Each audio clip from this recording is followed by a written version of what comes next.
When people in our lives endure tragedies, we naturally try to find the right words to say to them. We want to be encouraging. We want to uplift them with words that inspire confidence. This is especially true for the Christian, as a tragedy can put one's faith on the edge of a cliff. Armed with the knowledge of how greatly our words matter, one thing we might say is this: everything happens for a reason. Tragedies feel more bearable with a change in mindset, and this statement seems to provide comfort and focus during times of trouble. However, as is always the case, we need to ensure that our words of comfort are also words of truth. Everything happens for a reason is an easy-to-reach phrase that gets us out of uncomfortable silences and makes us feel helpful in the same moment. But no Band-Aid can fix a broken bone, and questionable advice cannot heal a broken heart. With that in mind, let's raise the needed question. Is it actually true that everything happens for a reason? Well, yes and no. To begin, many things, positive and negative, do happen for a reason. If you pass an exam, for example, it's hopefully because you've studied for it. At the same time, if you fail the exam, it is likely because you are underprepared. There are more serious applications of this principle, though, as I'm sure you are aware. If someone is murdered, the reason is because someone committed murder. If a natural disaster occurs, the reason can be explained by a meteorologist or seismologist. These are tragedies, and they do have reasons, generally regarding someone or something that caused it, animate or inanimate. However, when we ask this question, we are generally referring to a reason as in a higher purpose caused by a higher power. And this conflation of concepts, mixing up our terms, is part of the issue. Being stung by a wasp has a reason, in that the wasp stung you. Maybe you provoked it, or maybe it was just a mean wasp. But just because there is a causative reason for something does not mean there is a higher purpose for it. In other words, don't assume God caused the wasp to sting you in order to teach you a spiritual lesson. Related to this is the sovereignty of God. God is sovereign, but we have to be careful in how we explain that. God certainly has the power to control every wasp. He also can control your every thought, word, and action, but he doesn't.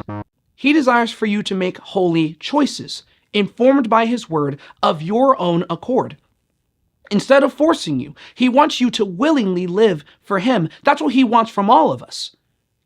There are, indeed, events that will happen by God's will, no matter what, such as the final judgment.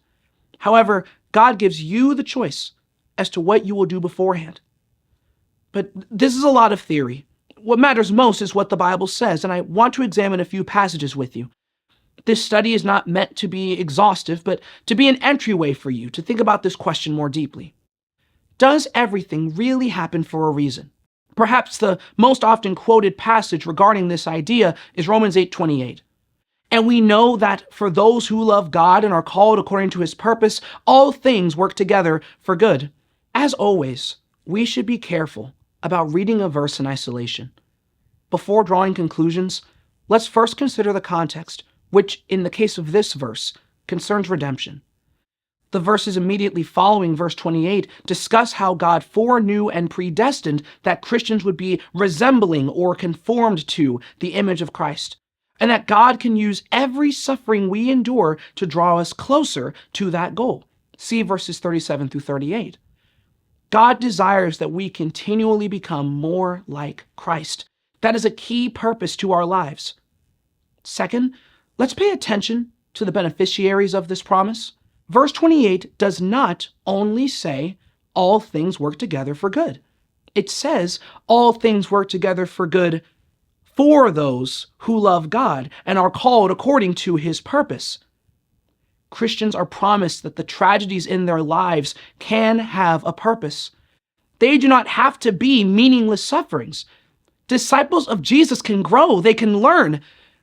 This is not a promise for everyone, but for Christians. The third clarification here is that there is a difference between everything working together for good and everything innately being good. In other words, there are some events and situations that are outright senseless. Horrid crimes are committed every day, many of which without any positive outlook. Not everything is innately good, but everything is able to work together for good.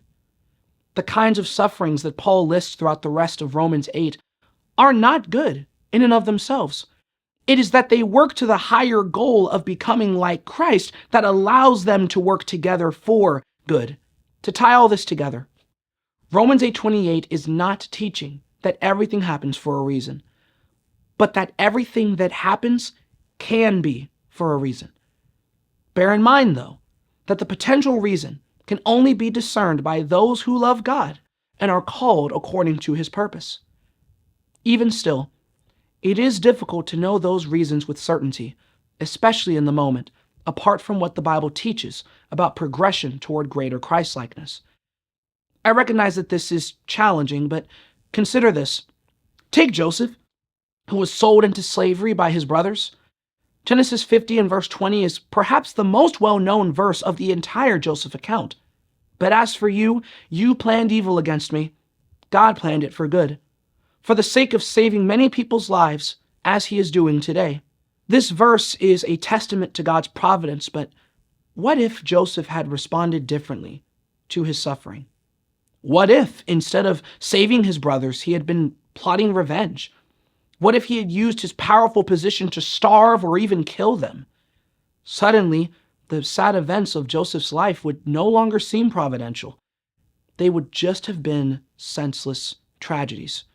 You see, the reason for Joseph's sufferings, the higher purpose, if you will, came from how he responded to those sufferings. If a person responds to difficult situations in a God-honoring way, then reason is found. This understanding should help us to respond to other people's hardships in a more careful way. If a child is being viciously bullied, it's unhelpful to tell them, well, at least you're stronger from the experience. That may be true, but we should neither romanticize nor minimize the sufferings of others to quiet their pain. To offer another example, if a couple you know loses a child, it is downright destructive to say something like, heaven just needed another angel. Not only is that idea theologically false, it provides no actual comfort to the mourning family. Sometimes, we as Christians feel as though we need to water down the truth in order to connect with others, but truth must go hand in hand with comfort. A well-packaged lie, even tied up with good intentions, is not a gift. It's a burden. Saying that everything happens for a reason is, unfortunately, equally dismissive. It communicates to the hurting that they ought to have the spiritual maturity to see the larger reason for their circumstances, even if there is not a larger reason.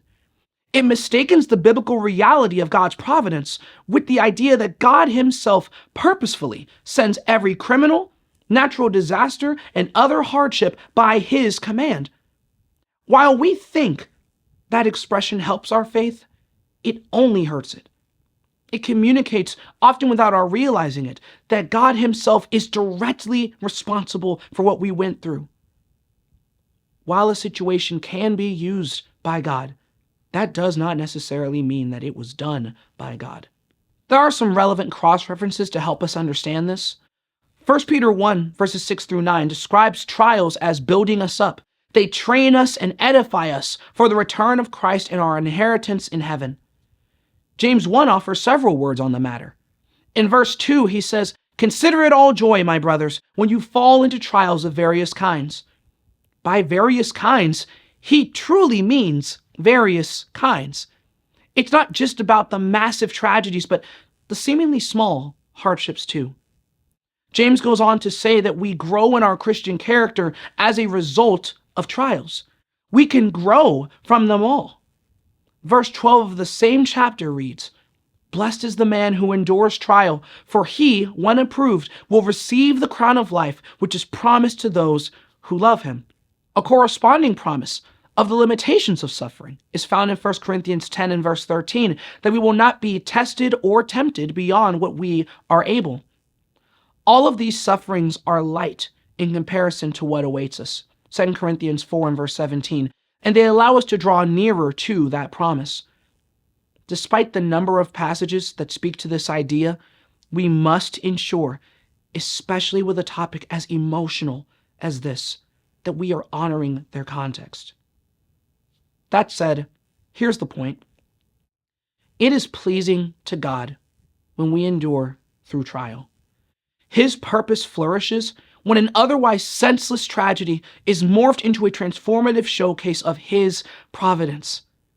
We are but insignificant human beings, yet God's love for us allows for wonderful turnarounds from our tragedies. Whether we suffer due to persecution for the gospel, general mistreatment from others, sickness, or any other coincidental event of life, we can trust that God allows us opportunities for growth and maturation from those experiences. Whether there is a discernible reason for our sufferings is determined by how we respond to them. So, does everything happen for a reason? Again, yes and no. It is the case that God knows everything before it happens. It is not the case, however, that every incident of our lives has some pre-planned divine lesson behind it. Yet, at the same time, certain things do. The Bible teaches that God presents us with situations that allow us to grow into more Christ-like individuals. This is all to say that while many things happen for a reason by way of a cause, there are far fewer things that definitively happen for a higher purpose, as our response makes all the difference. Of course, there is a need for nuance and humility in all of this. Otherwise, you will end up like Job and his 3 friends, speculating and posturing as though you have all the answers. Be careful what you say to grieving loved ones. Be sympathetic and comforting to them.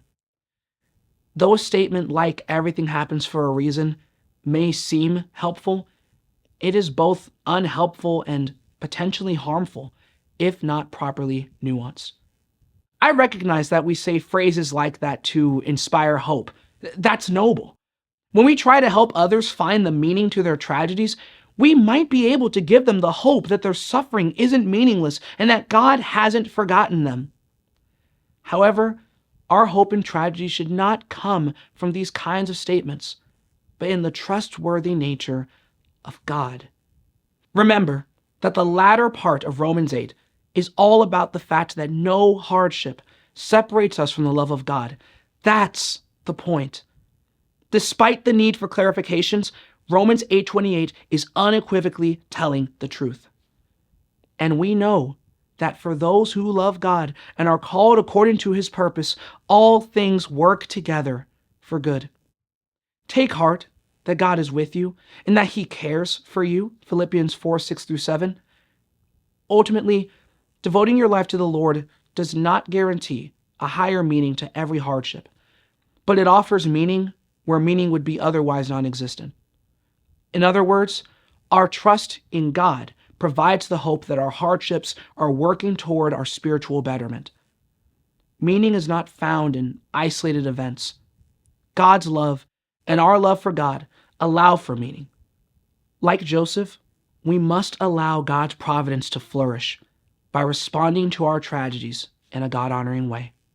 And speaking of the providence of God, we have just finished a video on how to identify God's providence. Check it out right here.